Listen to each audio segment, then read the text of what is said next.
வாக்குண்டாம் நல்ல மனமுண்டாம், மாமலரால் நோக்குண்டாம், மேனி நுடங்காது பூக்கொண்டு, துப்பார் திருமேனி தும்பிக்கையான் பாதம் தப்பாமல் சார்வார் தமக்கு.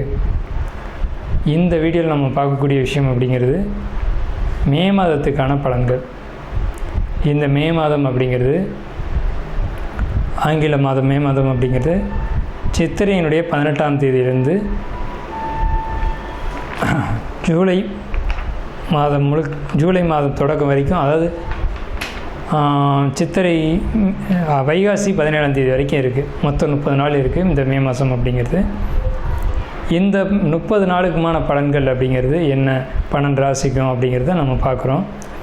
முதல்ல இந்த சித்திரையினுடைய விசேஷங்கள் என்ன அப்படிங்கிறத பார்ப்போம்.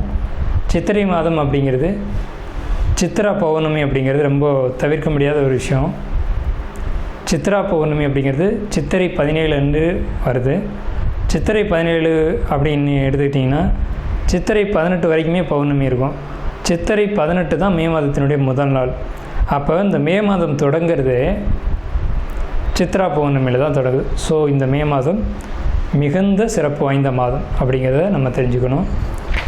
இந்த மாதத்தினுடைய கிரக நிலைகள் அப்படிங்கிறது ரொம்ப ரொம்ப ரொம்ப விசேஷமாக இருக்குது. என்ன விசேஷமாக இருக்குது அப்படின்னு கேட்டிங்கன்னா, மேஷத்தில் வழக்கம் போல் எல்லா சித்திரை மாதத்திலும் சூரியன் உச்சமாக தான் இருப்பார். ஆனால் இந்த வருடம் மட்டும் செவ்வாய் ஆட்சி பலம் கொண்டு அதே வீட்டில் இருக்கார். அதே மாதிரி ரிஷபத்தில் புதனும் சுக்கிரனும் 2 நட்பு கிரகங்களும் இணைஞ்சு ஒரு அற்புதமான ஒரு நிலையில், சிம்மத்தில் கேது, அடுத்த நிலையில் பார்த்திங்கன்னா மிதுனத்தில் குரு, அவர் இந்த மாதத்தில் கடகத்தை நோக்கி பயணிப்பார். அதே மாதிரி கும்பத்தில் ராகு, மீனத்தில் சனி. இந்த மாதிரியான விசேஷம் கொண்ட ஒரு கிரக அமைப்புகள் இந்த மே மாதத்தில் அமைஞ்சிருக்குது அப்படிங்கிறது 12 ராசிக்குமே ரொம்ப ரொம்ப ரொம்ப சிறப்பான பலன்களை கொடுக்க இருக்குது. என்ன அப்படின்னு கேட்டிங்கன்னா, 2 சுப கிரகங்கள் அதாவது ஒரு சுப ராசியில், ரிஷபம் அப்படின்றது விசேஷமான ராசி, அங்கே புதனும் சுக்கிரனும் இணைஞ்ச மாதிரி ஒரு மாதம் பிறக்குது அப்படின்னாலே அது விசேஷம்தான். சரி, என்ன மாதிரியான நல்ல பலன்கள் நடக்கும் அப்படிங்கிறத நம்ம பார்ப்போம். இந்த சித்ரா பௌர்ணமியினுடைய விசேஷங்கள் என்ன அப்படின்னு பார்த்தீங்கன்னா, சித்ரா பௌர்ணமி அன்னைக்கு தான் சித்திரகுப்தனுடைய வழிபாடு நடக்கும். சித்திரகுப்தன் அப்படிங்கிறது யாருன்னு கேட்டிங்கன்னா, யமனுடைய பிஏ, அதாவது அசிஸ்டண்ட். இவர் தான் பாவ புண்ணிய கர்மா கணக்குகளை கையில் வச்சக்கூடியவர். ஸோ இவரை வழிபடக்கூடிய நாள் தான் சித்ரா பௌர்ணமி. அது மட்டும் இல்லாது ஒவ்வொரு குடும்பத்திலையும் அந்த குடும்பத்தினுடைய கன்னி தெய்வங்களை வழிபாடு பண்ணக்கூடிய மாதம்தான் சித்ரா பௌர்ணமி. சித்ரா பௌர்ணமி என்று விசேஷமாக அவங்கவுங்க குடும்பத்தில் கன்னி தெய்வங்களை எடுத்து வழிபாடு பண்ணுவாங்க. நம்ம வேணால் கன்னி தெய்வங்களுடைய வழிபாடு எப்படி அப்படிங்கிறத ஒரு தனி வீடியோவை கூட கொடுப்போம். ஸோ கன்னி தெய்வ வழிபாடு அப்படிங்கிறது ரொம்ப விசேஷமானதும் கூட, முக்கியத்துவம் வாய்ந்ததும் கூட. இதில் சித்திரகுப்தனுடைய வழிபாடு ரொம்ப ஒரு அவசியமான விஷயம். அதே மாதிரி திருவண்ணாமலை கிரிவலம், அவரவருடைய குலதெய்வ வழிபாடு. இதில் ரொம்ப குறிப்பிட்டு பேசணும் அப்படின்னா அன்னதானம் கொடுக்கறது. இந்த சித்திரை மாதத்தினுடைய ஒரு உக்கிரமான காலகட்டத்தில் அன்னதானம் கொடுக்குறத காட்டிலும் நீர்மோர் கொடுக்கறது, தாகத்துக்கு தண்ணீர் கொடுக்கறது, இதெல்லாம் ரொம்ப ரொம்ப விசேஷம். ஸோ அவங்க வயிறு குளிர்றது போல், மனம் குளிர்வது போல் உங்களுக்கு கர்மா தீர்க்கப்படும் அப்படிங்கிறது முக்கியமான விசேஷம். ஸோ இது முக்கியமான விஷயம். அதே மாதிரி இந்த சித்திரை மாதத்தில் கத்திரி வெயில் அப்படிங்கிறது மே மாதம் 4ஆம் தேதி அன்னைக்கு மே 28 வரைக்கும் இருக்கும். இந்த 25 நாட்களும் மக்கள் அதிகப்படியாக யாரும் வெளியில் வராமலும் சில விஷயங்களை தவிர்த்துக்கவும் வேணும். ராசி அன்பர்களை பொறுத்த வரைக்கும் மே மாதம் அற்புதமான ஒரு மாதம். உங்களுக்கு தொழில் செய்யக்கூடியவங்களுக்கு லாபம் மிகுதியாக இருக்கும்.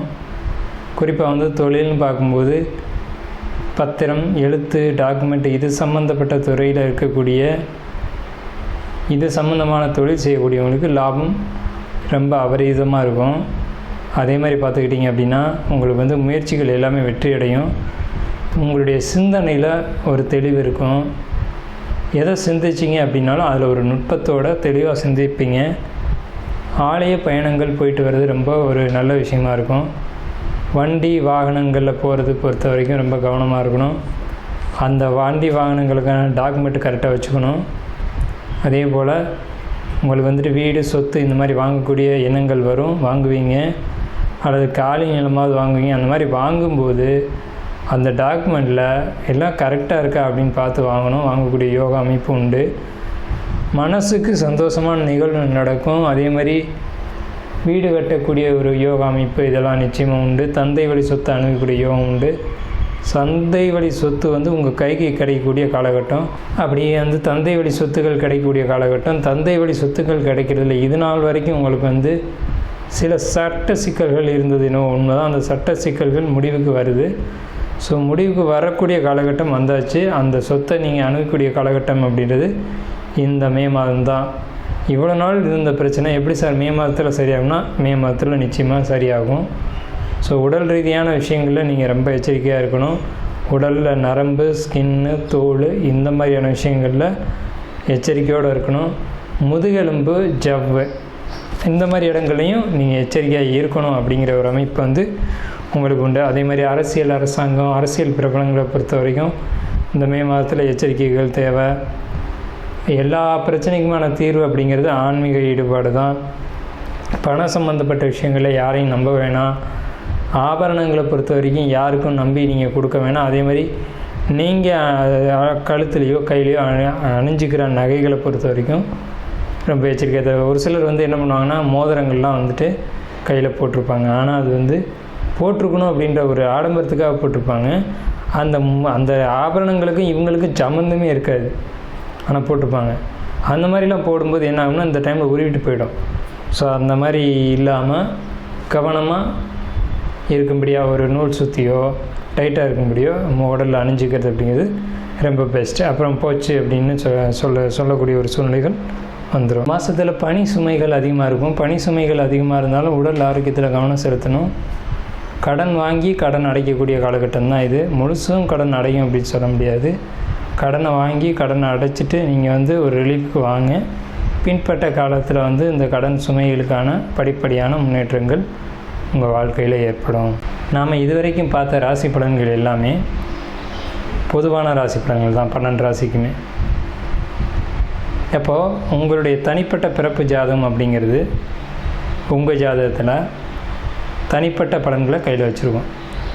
உங்களுக்கு ஜோதிடம் சம்பந்தமான சந்தேகங்கள் இருந்தாலும் சரி, அல்லது ஜோதிடம் பார்க்கணும் அப்படின்ற எண்ணங்கள் இருந்தாலும் சரி, இல்லை ஜோதிடத்தில் சந்தேகம் இருக்குன்னு நீங்கள் நினச்சாலும் சரி, நம்ம நம்பர் வந்து கீழே ஸ்க்ரீனில் தெரியுது. அந்த நம்பருக்கு கான்டாக்ட் பண்ணி நீங்கள் எந்த நேரத்தில் வேணாலும் நம்மக்கிட்ட பேசலாம். இல்லை ஜாதகம் பார்க்கணும் அப்படின்னாலும் நீங்கள் அப்பாயின்மெண்ட் வாங்கிட்டு எப்போ வேணாலும் நம்மளை கான்டாக்ட் பண்ணி ஜாதகம் பார்த்துக்கலாம். நன்றியும் வாழ்த்துக்களும். வாழ்க வளமுடன்.